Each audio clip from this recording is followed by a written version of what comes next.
follow the task force recommendations. I call Denise Roach.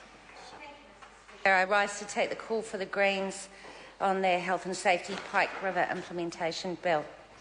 It's timely that this bill is in the House today, given that yesterday we saw the first of the recovery process to attempt to try and recover the bodies of the 29 men who were left in the Pike River mine after the dreadful explosion in 2010. The Greens took up the call for a commission of inquiry into the factors that led up to that dreadful explosion and that tragedy. And this is where this legislation picks up. And we note that this legislation, as it was introduced to the House and further as it comes back today, doesn't pick up all the recommendations that came from the Royal Commission of Inquiry into the Pike River tragedy. And while we support this bill, we think that this bill could be strengthened and that those recommendations could certainly be picked up so that we have better health and safety in mines across Aotearoa, New Zealand.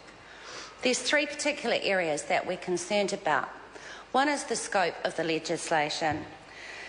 The bill, as it's being reported back, actually reduces the scope of the legislation, restricts how the legislation can be applied to various parts of the industry so that it only applies to mines, underground mines.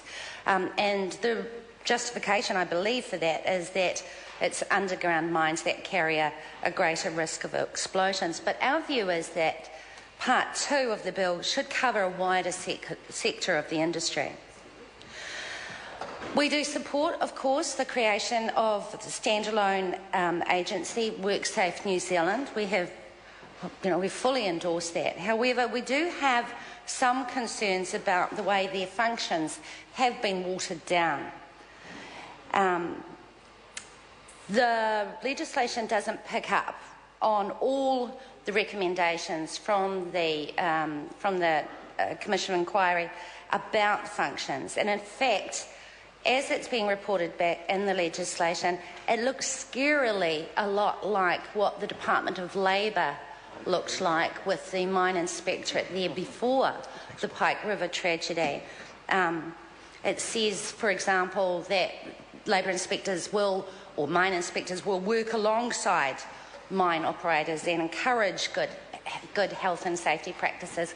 But we know from what happened at Pike River that that wasn't enough to stop the operator, the mine operator, cutting corners.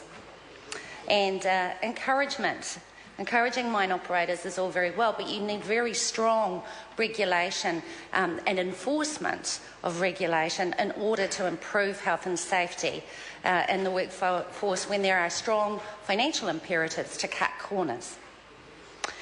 And this takes me to the third point, and that is the makeup of the board of WorkSafe New Zealand. In Australia and other countries with good health and safety records, a tripartite situation or a tripartite conversation is what's needed in order to provide best practice and a trusting relationship for health and safety regulations. And that was the recommendations from the Royal Commission of Inquiry as well. They suggested government, employers and workers, in this case union representatives, appointing their own representatives to work together to develop good health and safety practices. The legislation, as it comes back to the House, says only that the Minister will make the appointments and they will have regards to those areas. And that doesn't necessarily build a trusting environment in which to create really good health and safety practices. So it's the Green Party's view that that we should follow the task force recommendation, that we need our workers to have a voice around this because they are the ones with their eyes on the job. They are the ones who need to be able to speak up. And this legislation will, although it's very well intentioned, I believe needs to be beefed up.